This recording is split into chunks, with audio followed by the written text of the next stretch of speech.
you doing, everybody? And welcome in to Wisconsin Sports on the Go with Trage. I'm your host, Trage. It is Tuesday, a fantastic Tuesday, September 10th. Why? It's my birthday today, right? It's my birthday. I can be excited. It's your birthday. You get to be excited a little bit. I'm at work. That's what I do. I'm at work. So way to spend your birthday, right? Great day. Great day today, though, to talk about Wisconsin sports. That's what we're really here for. We're here to talk about Wisconsin sports. Packers, we got into a little bit of everything yesterday. Packers, Brewers, not as much with the Brewers, but Badgers there. I want to get a little bit more into the Brewers today, but we got some Packer talk to go into. A little bit of some of the things I said yesterday, I just want to talk about again today because I did receive some comments on what I was talking about yesterday. I want to get back into that today here on the show. So right away, I want to look at the Packers because coming out of that game against the Eagles there was the PFF grades. So the PFF grades essentially are the Pro Football Focus player grades and basically participation data to develop a wins above replacement model for the National Football League. So essentially just telling you how good that player performed based on their stats and that kind of stuff there, their participation in the game. So looking at the Packers, there was, an article put out there by the Packers Wire. And they did the Packers PFF grades, best to worst players from the loss versus the Eagles week 1. So I just want to dissect that because, that list is out there for anybody to go and look at. If you find the full list on Pro Football Focus there, you can find this full list. They just categorized it, makes it easier for me to read, right? So going off of what they had there for their top 5 on the offensive side of the ball. So number 1 was Zach Tom. Zach Tom didn't give up a single pressure over 43 pass blocking snaps and earned an elite run blocking grade. That was Zach Tom performed well for the Packers. That was there was 2 bright spots. 2, maybe you could say 3 in that offensive line. And yeah, definitely Zach Tom was one of them. The other one in there was Elton Jenkins. Did not allow a pressure in the passing game and was solid in the run game. Just the only difference between him and Zach Tom from what we saw in that game and what Pro Football Focus, dissected for their grading in there was that Elton Jenkins was not as good in the run as he was in the pass. Zach Tom was good in both. So there's your difference maker in there. Elton Jenkins has, always been a good pass blocker. Right. And it's been like that over the years. Last season was the same way with Elton Jenkins. When he's been healthy, he has been solid in pass blocking. So that's great to see those 2 guys getting on there. Looking at some of the other guys, Jayden Reed had an 89. So just so everybody knows, the scoring on this, your good score, as you would say, would be 100 down to 90 are elite level.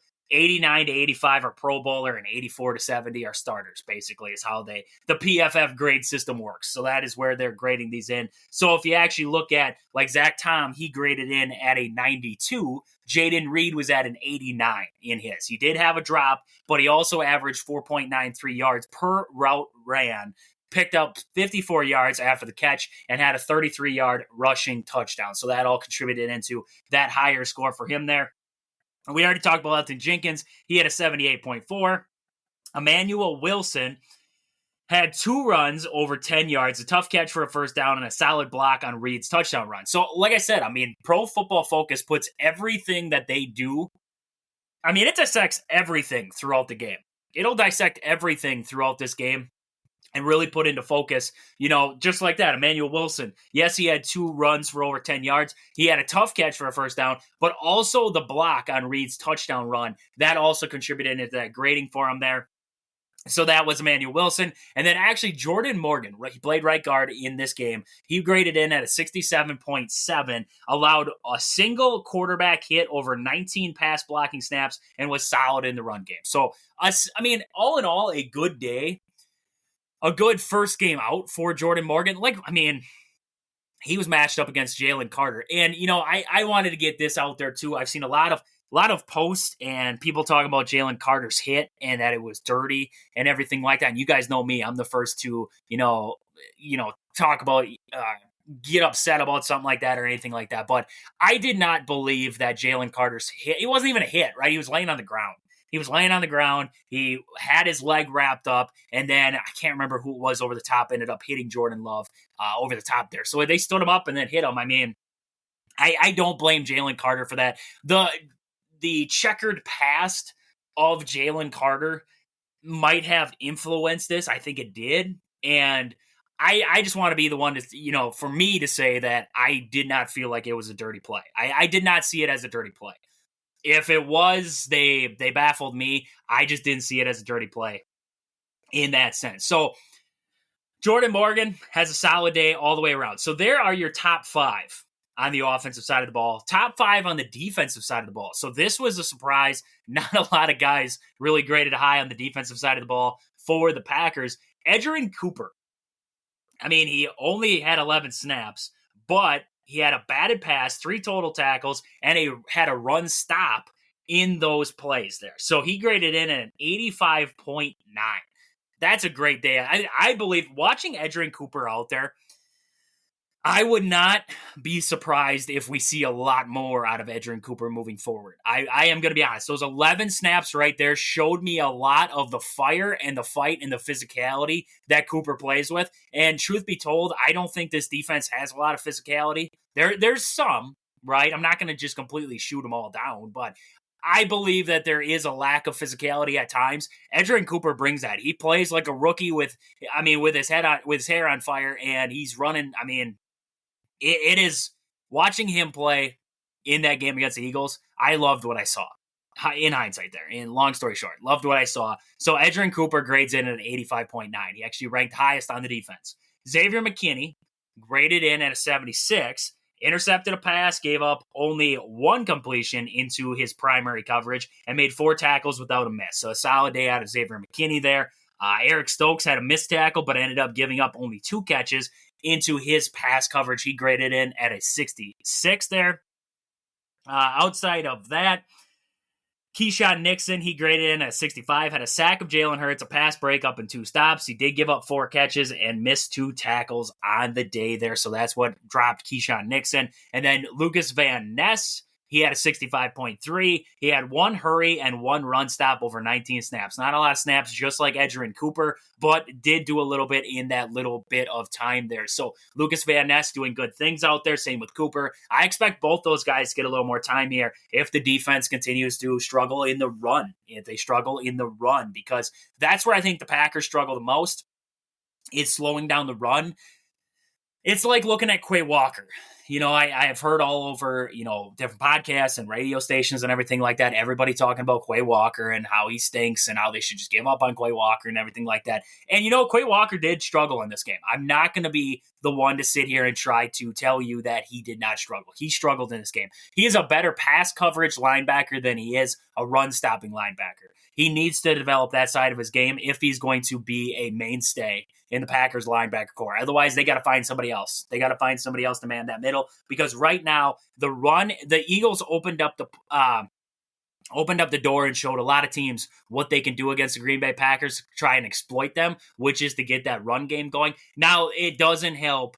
The Packers defensive line was manhandled at times by this Eagles offensive line. The Eagles offensive line at times was just dominant in this game. I didn't think that they were going to take this huge step backwards, the Eagles offensive line, but I didn't think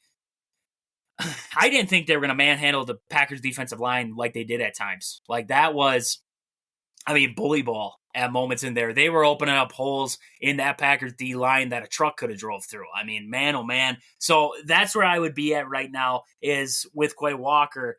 He's got to get better in that. He's got to get better in that run defense. He has to moving forward here. Looking down at the offense there, the bottom 5. So these are the 5 worst performers on the Packers offense. So Luke Musgrave, he came in at a 43.8. Musgrave ran 8 routes but didn't catch either target, and he was the target on Jordan Love's interception. Dontavian Wicks had a drop and was 0 for 3 catching the targets. He had a 44, so both those guys not great days, not great first games out.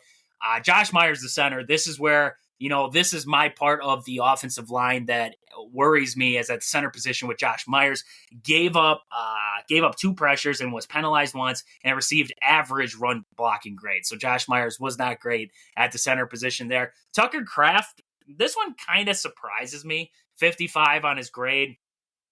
Solid as a run blocker, but his 30 routes ran resulted in only 2 targets. That's the big reason, is he only had 2 targets on the game. But I thought Tucker Kraft played a pretty good game outside of that there. And then also Christian Watson. He had a 59 in the grading department there. He had a touchdown, but he turned 28 routes and 5 targets into only 13 yards. So that's your kicker.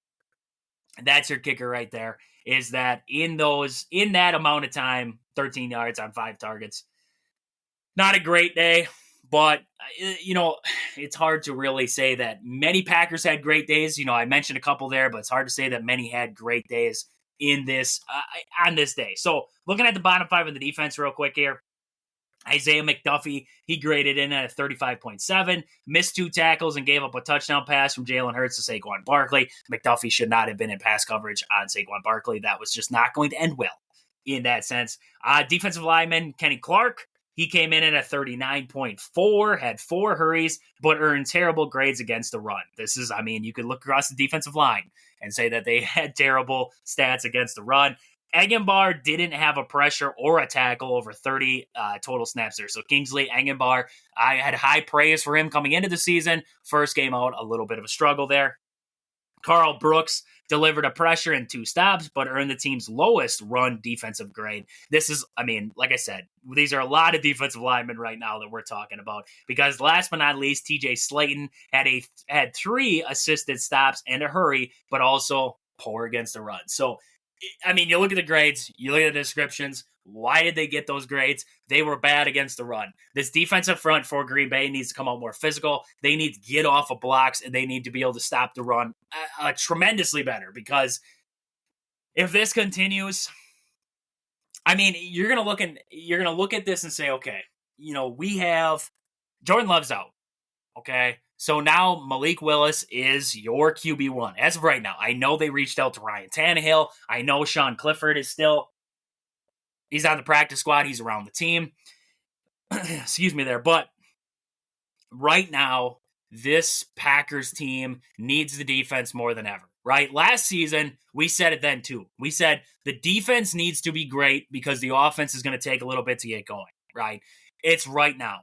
The offense is, I hope I'm wrong. I hope Malik Willis steps in, and I hope everything is right with the world, and, everything's good in that sense. I really do. I hope Malik Willis can fill in and do a fantastic job.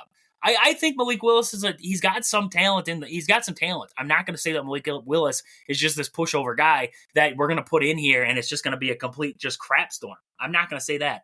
But what I can say is that they are going to take a little bit of a step back when Malik Willis gets under center. So when I'm saying that, it's like, okay, the defense has got to be better, but where's it got to start? It has to start with the defensive line. They have got to be able to put pressure. They have got to be good in the run. They have to. They have to get a push up front there. Right? We can sit here and we can blame all day long on Quay Walker. We can blame all day long on Isaiah McDuffie or Jair Alexander, because yes, he did. Jair Alexander definitely did struggle in the pass game. You look at him, he had an interception, but he also allowed 4 catches for 108 yards and was penalized, I believe, once in this game here. So yes, Jair struggled, and there's a lot of different variables. There's a lot of variables you can go with this. The Packers defense did not play up to snuff at all, right? You can blame that on first game out for Hafley there. You can blame that on his first game out there. That could have been part of the play calling issues. There's lots of things, you could blame it on lack of physicality. I thought there was lack of physicality at times. There's lots of things you could say about this Green Bay Packer team heading out of the Eagle game into the Colts game that needs to improve, right? But my biggest thing, like I said, is physicality. And with that front 4, they got to be more physical. They have to be quicker. They have to get off the blocks faster. They got to be able to slow down the run, right? And they got to be able to contain, because we know this. Anthony Richardson for the Indianapolis Colts there, Anthony Richardson can run. I mean, we watch, he can throw the football too. I'm not going to sit here and tell you that Anthony Richardson is just this guy who all he's going to do is run. But he's a guy who he's going to, I mean, you look at him over his, he played 56 yards on the ground, but in that first game there that he had against the Texans, he also had 212 yards through the air. So it's a little bit of both with him, right? It's a little bit of both with him. So I really am, I want to see the Packers defensive line, linebackers be able to contain Richardson, be able to it's going to be tough, right? It's going to be tough for them to just sit there and control everybody in that run game because you got to deal with Richardson, you got to deal with Jonathan Taylor, you got to deal with them both in this game. And Jonathan Taylor, we know it as Badger fans. We know it as seeing him out in the NFL. This guy can run the ball. We know he can, right? So now you're in this game against two very good runners, right, in Richardson and Taylor, with a guy in Richardson who can air it out too. I watched him, I believe it was like a 70-yard bomb he threw. I'm thinking of, I was trying to remember that play he had against Houston, but I believe it was like a 70-yard or 60-yard bomb, maybe. It was a 60-yard bomb, 70, 60. That's a big difference, right? And I think it was a 60-yard bomb that he had. But it was just a dot. I mean, it was beautiful. And this guy could throw the football. So the Packers are going to have to find a way to slow down the run. They got to be able to contain him because you have to take away something of his game. You got to take away something. If it's the air, well, then you're going to have to be able to semi-slow down the run game. If it's the run game, okay, now it makes it a little bit easier. Because now not everybody on the field has to worry about Richardson breaking through the front seven and getting out into that secondary and trying to make a tackle in the open field against him. Now it's like, okay, now we can do our jobs. You do your job, we can do our job. So definitely physicality in this next game. We got to see it out of that defensive line for Green Bay because as the stats are showing us, as the PFF is showing us there, the Packers defensive line definitely needs to play a lot better moving forward here. But, I mean, as we know, the Eagles game, there was a lot that went wrong in that game. Jordan Love didn't play his best game. The receivers were dropping passes. The offensive line didn't have their best day out. I mean, it was rusty. The offense looked rusty for the Packers. And it's something that I honestly didn't expect. Just because you brought everybody back, right? Nothing changed from last season to this season. There was no big change. Nobody changed, right? So when it was going to start up there, I was like, out of all the teams out there who had a lot of moving pieces, right? Eagles even, right? They lose Jason Kelce. There's a lot of moving pieces around. And I was sitting there thinking, Green Bay is bringing back just about everybody, right? They're bringing back everybody on the offensive side. I don't expect the rust to be there. I expect them to come out. Everybody knows each other. Everybody's feeling it with each other. They're going to come out guns a-blazing. It was the opposite. That was rusty as can get out. Like that was, you need to spray some WD-40 on it, wait 3 hours, and maybe spray another coat on it after the fact, right? You can't get that nut off. I mean, that's what I watched there. So that was an issue for me, was how much rust was on there. Now, Matt LaFleur loves to use the joint practices in the preseason as like the warm-up, right? That's his starters' time in the preseason to get their reps in. And that's all fine and dandy. But what I've always said, and maybe it's just me, but what I've always said is it's the preseason games, and I had this talk with a couple of the other guys, one guy from down in Georgia there that we do the Bases Loaded podcast show with. And I had this talk with him, and we were talking about, joint practices and everything like that. And I believe it was on an episode of Wisconsin Sports on the Go. And he, we were having this conversation about it. And all fine points, right? You don't want to risk injury, getting in a preseason game and everything like that.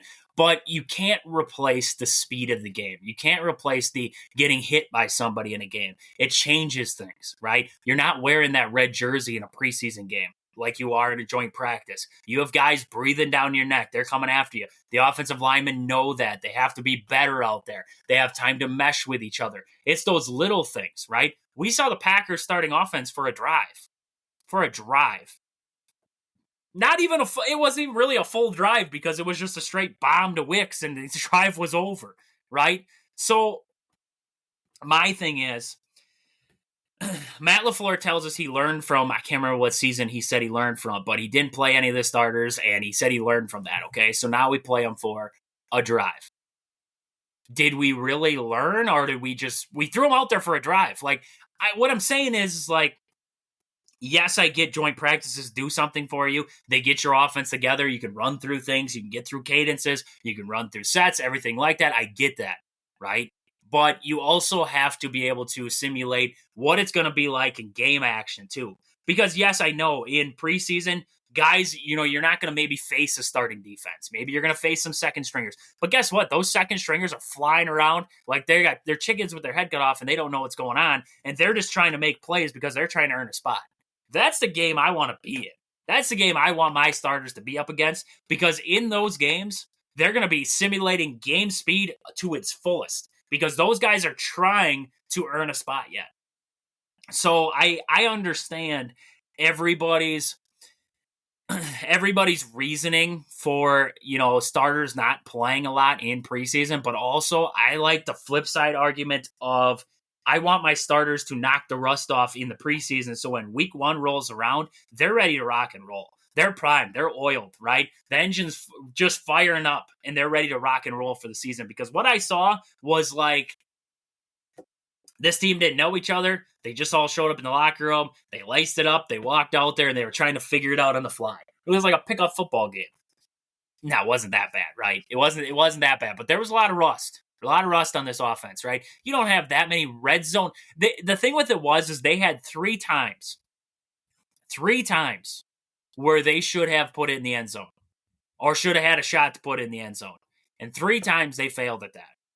That's where my problem comes in. That's the rust that I'm talking about. When you get down there, you got to be able to score. The Eagles gift wrapped this game for the Packers. Like they basically said, like, here, it's yours. We don't want it. It's yours. And the Packers, it's like they kept saying, we don't want it. We don't want it either, right? And I was texting with Aaron. If you guys have listened to enough shows, you've heard Aaron on here coming on from Brutally Honest Sports there. And hopefully I get him on this week because I want to get his take on that.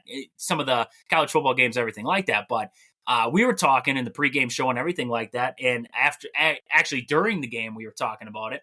And we both kept saying, it's like, the Eagles don't want to win this game, he'd say. And then all of a sudden I'd be like, the Packers don't want to win it either. It's like, who wants to win this game? It was like that kind of game, right? It was like nobody was truthfully giving it to, like, they wanted to win that game. So the Packers this week, the preach that I would be at is we need to come out with more physicality. We need to come out with more fire. We need to fly around like we are all trying to still earn our jobs yet, and there's a possibility we lose them if we don't. I mean, it's exactly like Xavier McKinney said there.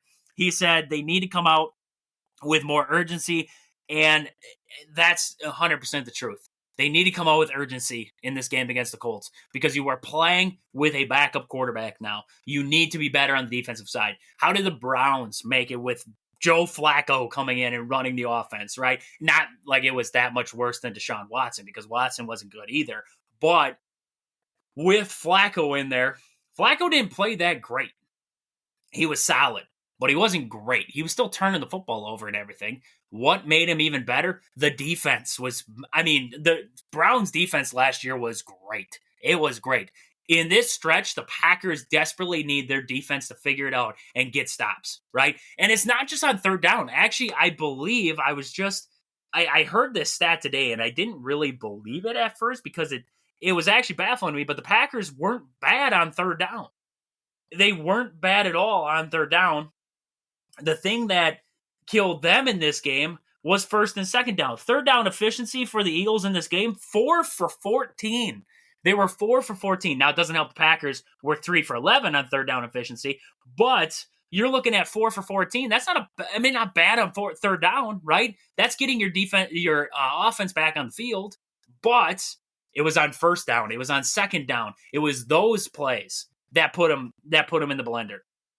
That hurt this Packers team. It wasn't the third down defense. It was the first and second down defense that ultimately led to the Packers defense struggling in this game mightily down the stretch. So that's where, I'm kind of at with this whole Packer thing right now. I did mention I commented on Keyshawn Nixon yesterday and about Keyshawn Nixon bringing that ball out of the end zone.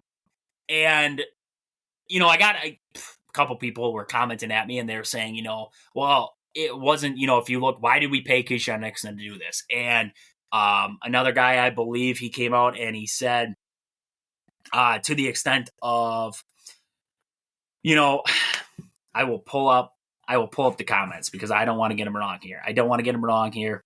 I will pull up the comments here. So the comments, one guy said, we didn't pay him Nixon big money for plays like these. I wouldn't knock him off so quickly. Jair's interception is definitely bad, though. It was mixed between him and Jair's.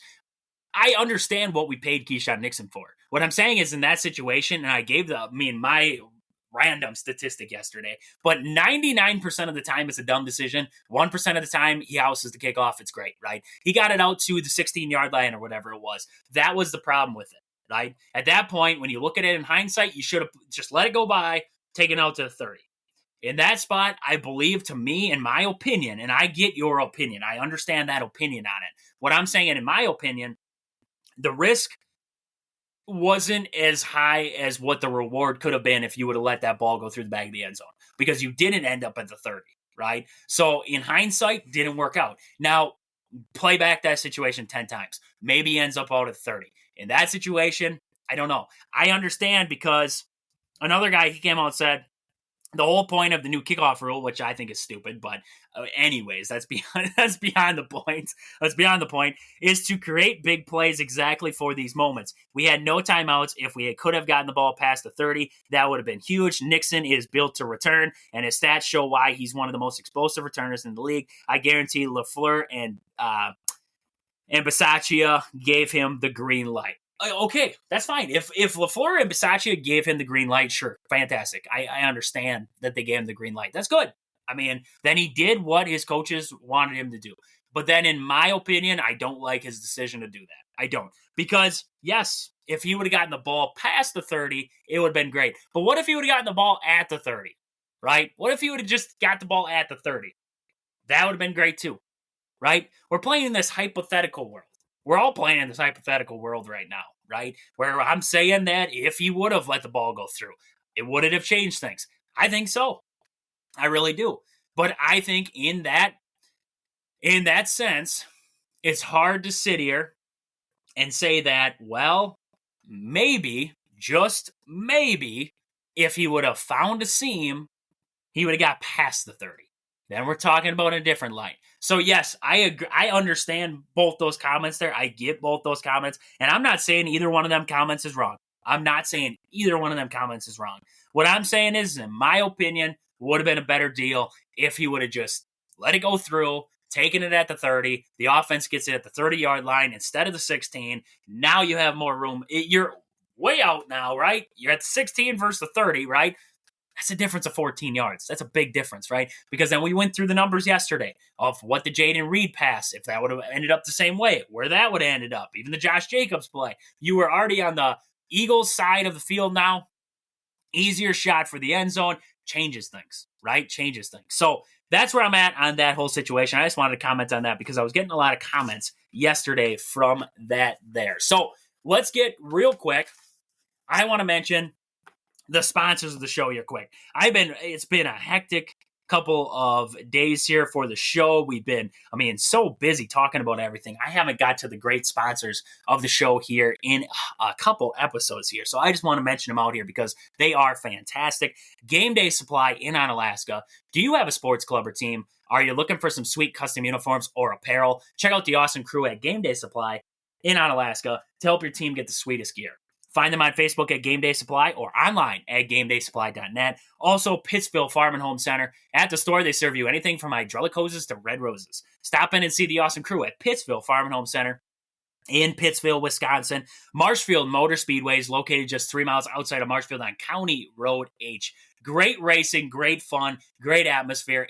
I cannot tell you a better family thing to do than go down to the racetrack, get some great food, great drinks. It's a great atmosphere. Nothing better than you can ask for a great summer day or night down at the track there. So Marshfield Motor Speedways, your hometown team, Century 21 Gold Key Realty. Call Peggy Sue or Anna to find your dream home or if you're looking to sell. Find them on Facebook at your hometown team, Century 21 Gold Key Realty, or stop in and see them at their location in Marshfield. Sports Scene Sports Cards and Memorabilia, located in the Marshfield Mall in Marshfield, Wisconsin. Get down there and see Al. He has everything you need, from sporting cards and memorabilia, jerseys, model stock cards. He's got it all. Sports Scene in Marshfield, and also Sport and Spine Clinic in Greenwood, Wisconsin. If you've been injured recently, whether it was at work, whether you were mowing the lawn, playing with the kids, playing with the dog, whatever you were doing, you felt something tear, pop, didn't feel right. You thought to yourself, I better go see a doctor. The doctor said, you better go see a physical therapist. I cannot tell you somebody better to see than Chad there at Sport and Spine Clinic in Greenwood. He'll get you right. He'll get you back to work, back mowing the lawn, playing with the kids, the dog, whatever you were doing. He'll get you back there feeling better than ever. Sport and Spine Clinic in Greenwood, Wisconsin there. So with that, let's get to the Brewers. Let's get to the Brewers for the day here. Not a whole lot happening with the Badgers today here, right? We talked a lot of Badgers yesterday. I want to get more into the Badgers tomorrow here on the show.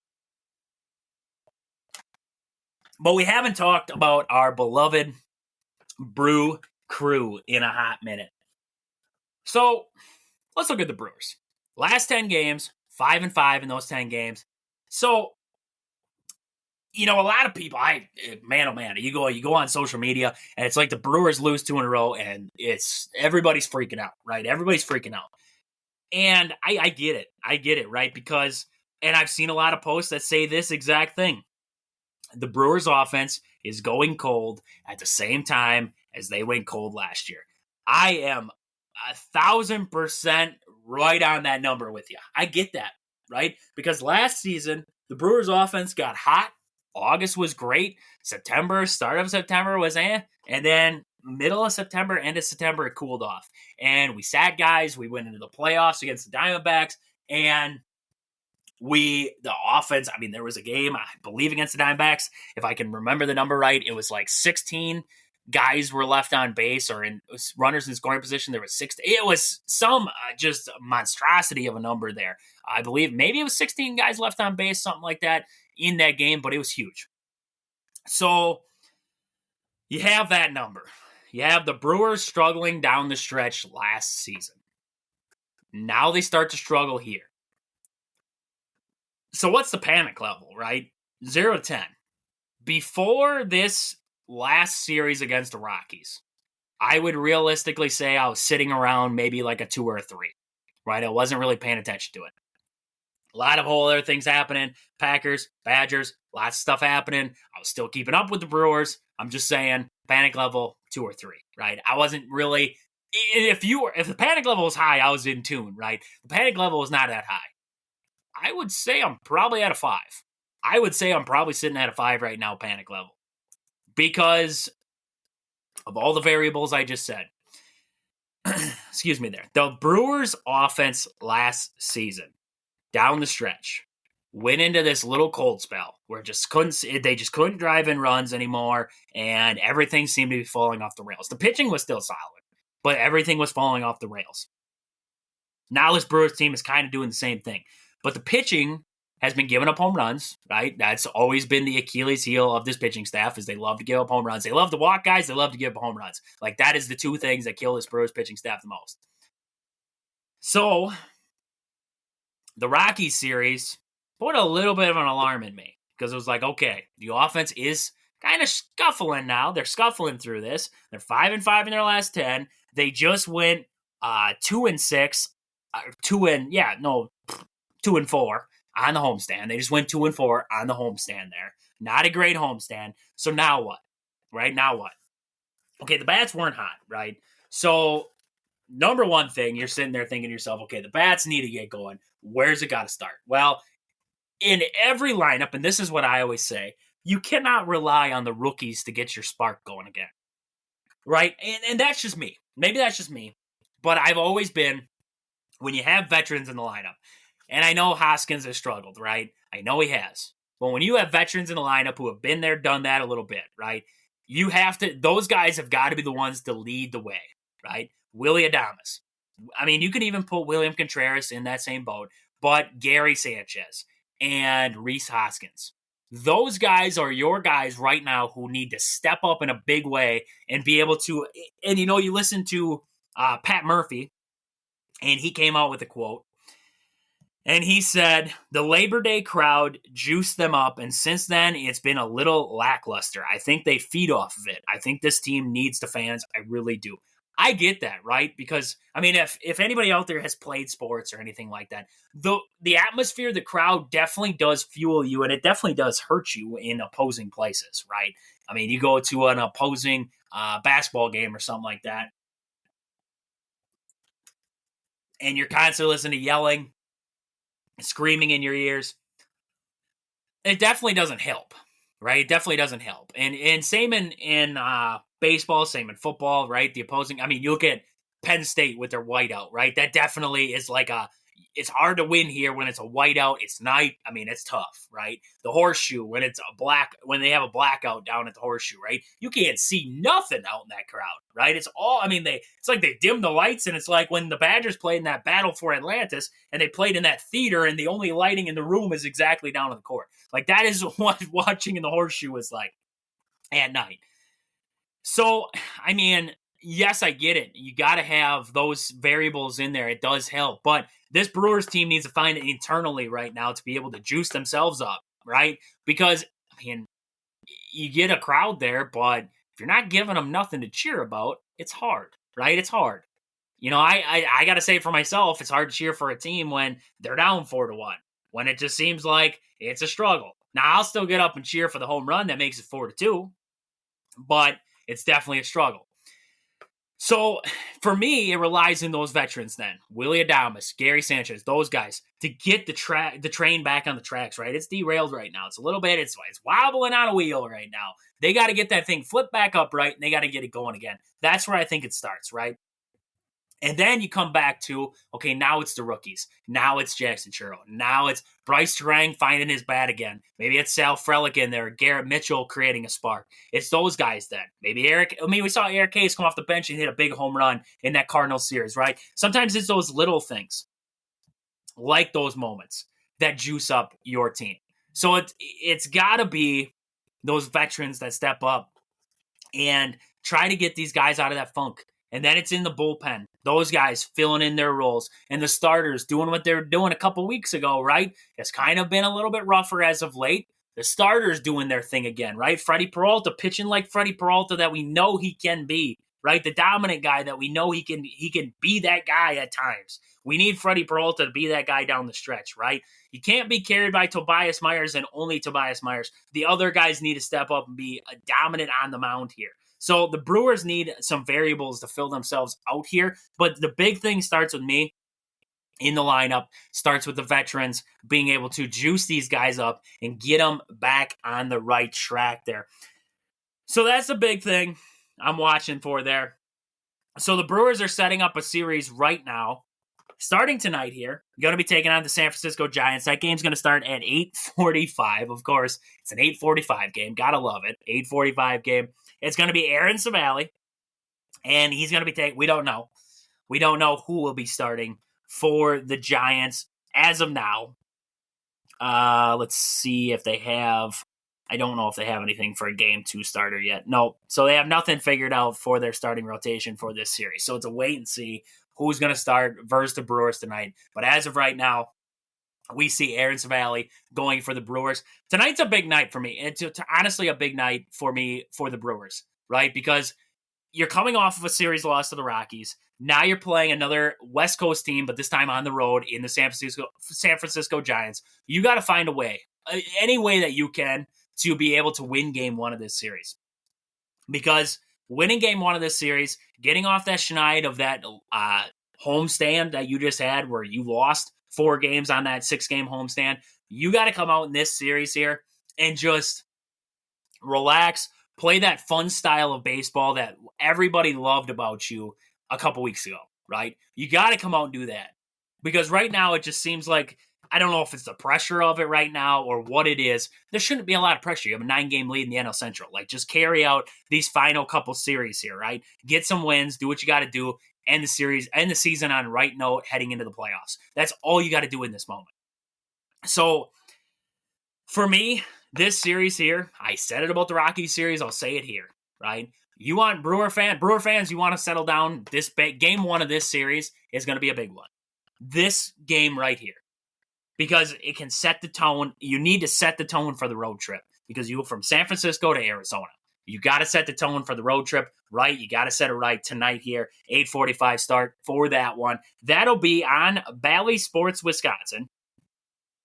Let's see. I believe it's on Bally Sports Wisconsin. As far as I know, it's going to be on Bally Sports. And it'll also be on WTMJ on the radio. So wherever you're at, whatever radio station you got for the Brewers, it'll be on there too. So definitely be checking that out there. So with that, that's about all I got for today there. Like I always say, like, subscribe, follow, tell your friends about the show. Definitely would love to see more people chiming in with reviews and everything like that. That would be great. Fan mail, go down in the bio, click send us a text message, send us fan mail on there. Let us know what you thought of the show, anything that you would take out, anything that you would add, anything that you disagreed with me on or agreed with me on. Anything like that would definitely be great to see on there. And also follow across all social media platforms, TikTok, Instagram, Facebook, all them social media platforms. Definitely find us there. Reach out on there with anything, your thoughts and everything like that on there. So with that, this has been Wisconsin Sports on the Go with Trage. Thank you guys for listening. I hope you guys enjoy the rest of your Tuesday. But until we talk to you guys again tomorrow, deuces.